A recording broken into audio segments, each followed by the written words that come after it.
Hello, Cousin Johnny here. I'd like to shout out to the sponsors of the Buzzin' with Cousin show. Max Fit Meals, 520 Fremont Street, Monterey. Grab and go healthy meals. They're delish. I Heart You Candles and Gifts, 329 Lighthouse in Monterey. Also Tuesday night at Farmers Market, Monterey. That garlic stuff, if you like garlic, you're going to love that garlic stuff. Tuesday at Monterey Farmers Market. And go to thatgarlicstuff.com for more information and more locations. Destination 831, live streaming. Promote yourself, promote your business. Destination 831. Go to Facebook, and Kevin Armstead will take care of you. The Sweet Spot on 9 Delfino Place, Carmel Valley, California. Beautiful spot. Sit out there in the sun. You got olive oil. You've got wine tasting. You got sandwiches, baked goods. The Sweet Spot. 9 Delfino Place, Carmel Valley. Thank you, the sponsors, for helping out. We really appreciate it. Thank you. Hello, welcome to Buzzin' with Cousin Johnny here. How's everybody doing today? All right, we got a great show planned, and we're going to get right to it. So I got a special guest, very special guest today. I got my daughter, Gina, coming in from Carlsbad, California. And let me bring her on now. Gina, welcome to the show. Hi, Dad. How are you? I'm great. Great to see you. Thanks for having me. Great to have you on. Gina, now you've won championships in fitness. You've got a tribe of over 500 people on a fitness, healthy lifestyle format that you do. You also do a squat challenge with over a couple thousand people from all over the world, Iceland, Finland, Europe. But congratulations on those. Thank you. Today, we're not going to talk about that. Today, we're going to talk about a book that you wrote, and congratulations. Thank you, Dad. Here it is, Your Feathered Soul. It's right here. Love it. Yeah, so what motivated you to write this book? Well, I love that we're on here talking about something a little bit different, because usually you and I are talking about the dumbbells and how I started out with as a little girl in your living room, and then the healthy recipes that you and I both love. And today's so fun because it's something a little bit different. However, it is the foundation of what has allowed me to keep stepping and to be, I don't really like the word successful because it's all relative, right? But to be successful in my own journey.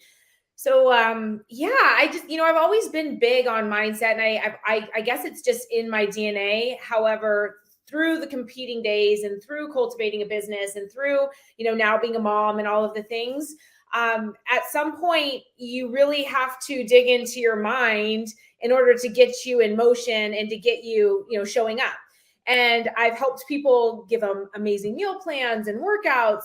And at the end of the day, that's all fantastic. And if you follow the plan, you're going to get results. But what I found in my journey is, well, how do you get people to wake up every day and eat the foods? How do you get people to wake up every day and do the workout? And I make it as easy as possible. As we love what we eat. We love how we work out. It's just, everyone should be waking up excited. However, we have the mindset that we have to cultivate in order to get out of our own way and to show up for the workout, or to show up for, to eat healthy and to say no to that sugar time and time again. And so I've always just kind of had these, I call them mantras they're mindset shifts that have gotten me out of my own way. And I've been delivering them to my girls for years now. I have a section in my app that has these audio mantras. So every Monday they wake up and they hear my voice. And, these are all coming from things that I've experienced in the moment of how I've gotten out of my own way. And they've always gone over really, really well with people. And I decided, you know what? I have a podcast now that shares all the mantras, so you can listen to them as you drive to work, and share them with your friends. They're not hidden behind my app. And then I wanted to put them in writing. The 52. I have so many, but I decided to keep it 52. So there's one a week, and allow people to read it and to digest it. And then I have a journaling section at the end, because at the end of the day, these mantras are not just my mantras. That's why it's called Your Feathered Soul. They're mantras I want people to embody, and I want them to dig within themselves and have the curiosity as to, why they have a marathon mindset, why they need to adopt a stepping mindset, all of these things that I've said. But now in the book and with the journal prompts, I encourage people to really tune into the why, and have a little bit of curiosity as to why they can't, or not can't, why they aren't showing up at their best and highest potential. Now, what I want to say is one thing about the book, it's 52 weeks in a year, but you don't have to go in order. You could just thumb, because I've thumbed through it, and there's no rhyme or reason why you started at 1 through 52, just to have a number. So at any time, you could just thumb through it. And what I want to say is, you just got done talking about fitness and showing up, but what I want to say is, the listeners out there, you don't have to be a fitness buff or whatever to enjoy this book, because it's about things that happen in your life. You're in your car and you're thinking about this, and you got the kids in the back seat. So it's not just fitness. So I just want to let everybody know that. Yeah, they're life lessons. Like, for example, this is week 8. And just as you said, Dad, you don't have to follow it week 1, week 2, week 3. However, it's beautiful to do it that way. But now that we're, into the year, you can just start at the beginning, or you can always just open up the book. And what I love is that when I do this myself, because I've gone through the mantras, I'll open up the book and just say, what is it that I need in this moment? Open the book, and you get to do this, is the mantra that just came through for me. So, sometimes we're like, oh, I have to do this. Oh, I have to eat healthy. Oh, I have to go, to work today. And this mantra is all about, no, if when you reframe your thinking and you reframe your mindset, I get to do this. Suddenly you have this excitement versus, oh, I have to go, I got to do this. And again, whether it's a workout or life thing. Oh gosh, my kid I have to go to this volleyball game, or I've got this long baseball tournament. No, I get to do this. And so these really just shift your mindset into seeing things a little bit differently. And all of a sudden you have this new, oh my gosh, the smile just comes on your face that you get to do this. You have a body that's healthy enough to move, to be able to do this. You have a job, you have these beautiful kids that you get to witness and watch grow up. And so, yeah, it really just, they always come through when you need them most. And one thing that I love is that because I decided to do them weekly, it was hard. I almost wanted to do a daily mantra because I have so many. But what you'll find is that you listen or you read the mantra, you journal on it.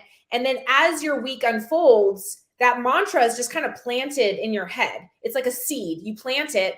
And as your week goes on, you'll notice that mantra will come back, and you'll be able to use it and practice it in your day-to-day. So it's really important that we have that 7-day experience to be able to, to go through it and see how it works with us and how we make the mantra our own, versus every day you've got something new.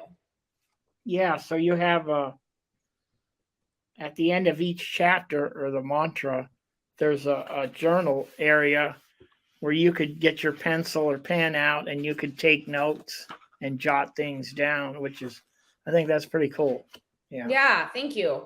Yeah. I really encourage people. It's funny because I'm really big on journaling, and I'm getting everyone that is involved with me into journaling, but people I find that people don't know how to journal, and it's so powerful to be able to, we're so used to digitally connecting, digitally communicating, writing digital journals, notes in our iPhones or whatever it is, but there's something powerful about actually pen to paper, spending that time Yes. to write again.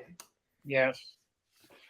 Now I looked at some of your reviews, and one lady says this is a powerful, enlightening book. So congratulations on that. Can you take us on one of these mantras that you? Can you just pick one out and take us through it? Yeah. This always, it's too hard. There's so many good ones, but I guess I'll do last week's and this week's, since we're kind of in that, and that's where my head's in. Good. Last week and this week, let's do it. Yeah, and what's great, Dad, is that even though these are the mantras that I've written about and that have come through for me, every time, and this is so great, this isn't a one and done book. Every time you go through it or you reread a mantra, it's going to hit you differently depending on where you are in life or what you have going on. So as I'm going through these, it's so interesting how I'm experiencing them differently just based on where I am. So last week's mantra was head to heart. And it's really about this concept that so often we're living in our head and we're making decisions from like, oh, I think I should do this, or, what is so-and-so doing? It's really in this space of logic, of like, what's the right thing to do for me? And it's coming from the head space. However, oftentimes that's just cluttered by the distraction of life and the shoulds, right? I'm this amount of years old. I should be here in my life. This is what I should be doing.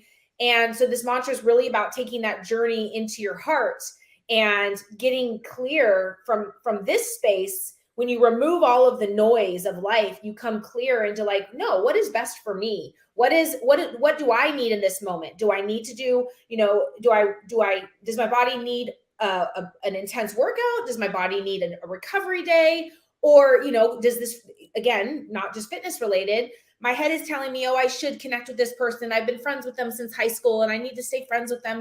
But they're really, I just feel like we're growing apart. It's like, get out of all that, drop into your heart. What is your heart saying? What is best for you in this moment? So it's really like about taking that journey into your own inner truth and removing all of the headspace, the ego, all the stuff that tries to get in our way and keep us small and safe. So that's a little bit deeper mantra, but it's a really good one because people just live in this, up here, and it's really what's right for me in this moment. What do I need? How can I give myself that self-love and get out of all the thoughts? And then this week is expect nothing, gain everything. And this is another powerful one. Gain everything. Sounds good. We walk into situations, again, whether it's a fitness challenge, you have these expectations of how your body's going to respond, or you walk into a situation, a family situation, or a job interview, and you have these expectations in your head. And if you don't live up to those expectations, you feel like a failure, or you feel like you're not enough, or whatever it is. But if we expect nothing, then you step out of it gaining so much more. And so, we just have these high expectations of life, ourselves, how things are going to unfold. And when you remove that weight, suddenly you gain everything, and you just drop all expectations. And so it's been a very powerful tool in my tool chest. And it's just incredible when you can just kind of like plug into these little mantras that might seem so simple. But again, as you start to kind of lean into them, learn about them, read about them, write about them, it frees you from maybe a life of expectation. Once you remove that, all of a sudden life is, wow, when I remove expectations, I just step into every day and allow it to unfold the way it's meant to unfold. Yeah, that's really great. Yeah, we've all had that. I'm just using that as an example. You're going to a holiday. Right? Let's talk about going to an Italian holiday celebration. Thanksgiving or somewhere. And I know sometimes you don't want to, the brother-in-law doesn't like the son-in-law and all that stuff. And you're in there and you don't know what to expect. So this is a good what you said. And you don't expect anything. And then it ends up being great. And exactly. Yeah. Exactly. You already expect that things are going to go one way. and then Yeah. it's already in your head. So you almost create that. But if you just drop that expectation and walk in and say, you know what, I'm just going to have a good time. I have no expectations of how this is going to go down. Yeah, you end up most of the time surprising yourself that it actually was beautiful. Yeah, no, that's really great. Can you give us maybe one more, and then we'll let you go? Yeah, I'm gonna do the one that was the week before because this one has my heart. Okay. It's tattooed on my body actually because it means so much to me. It's amor fati, which is love your fate, and Okay. it's a stoic term that I've just fallen in love with. It takes that whole everything happens for you, not to you kind of concept to another level. Because when you learn to love, this is one that it takes people some time to really understand because when things happen for us, as I say, but people actually think things happen to them. How did this happen to me? This tragedy or whatever happened in my life, or why did just all the whys. And when you can trust that things are happening for you and it's your fate, and when you start to see the beauty and everything and start to like take that step back and say, wow, like, yes, this was a really hard time in my life. And this was something that really set me out for a little while. But when you can start to love your fate, love the situation and find the beauty in it. And actually, Dad, I got this. I mean, you've instilled the glass is always half full in my world. This takes it to another level of Yeah. what's the beauty in this? Because you went through that. Now, do you see how you can help inspire other people? And so again, when you walk into every day or every situation, really just trusting amor fati, loving in how things unfold and trusting that however they unfold, there's always going to be like a silver lining at the end. And this has been such a, a, a beautiful mantra and a way of living my life, because when you just trust that things are happening perfectly for you and that there's always like this positivity that can come from a situation, even if you don't see it in that moment, when you get out of it and you look back, you're like, wow, if I didn't break up with this person, right? Like you were so frustrated and Yeah. sad and mad and all the things. But when you look back and you say, wow, amor fati, like because my fate, now I see how I met the man of my dreams, my soulmate. I have the beautiful kids that I have. And so you're able Yeah. to really just trust in the journey a little bit more. And it gives so much more peace to your life. And that's really great. And Gina, I know you're busy and you got to get going, but how do we get your feathered soul? Where do you get it? Yeah, best part is Amazon. Amazon. Okay. So they're on Amazon. So we can put the link below and it will come within a few days. And make it your own. These are mantras that'll completely change your life. And again, really want to highlight the fact that they're not I come from a fitness background, but these can be worked into every area of your Every life. area of your life, this can be worked. I went on Amazon, and you got a 5-star rating. So I Yeah, hope thank you. you I, know. I would love to hear too if your listeners get the book. I'd love to hear, and I would also like if you could leave a review of how it's impacted your life. That would just mean the world. I love how what we created when I was growing up, and the life that you and I have created together. I love seeing how it trickles out into now. Okay, how do you allow this fitness and your dedication? It all unfolds into every area of your life. So it's beautiful to have this conversation that's just not as fitnessy related. It's more about how to live your best life and step into the life you're meant to be living. That's great. It says here how to make every week your best week ever and live the life you were born for. That's what one of the reviewers says. Yeah. Or you that said that. But anyway, Gina, so I appreciate you coming on. Congratulations on the new book. And I'll be looking forward to coming out to Carlsbad, California to Can't see wait. you and the family. Can't wait, Okay, Dad. Thank you so much. All right. Gina, have a Ciao. great day. Bye. Gina Aliotti, Your Feathered Soul. Get it. It's on Amazon. Anyway, that was a great show today, and appreciate you listeners for coming and joining me and buzzing with Cousin today. So till next time, everybody have a great day, and we will see you soon.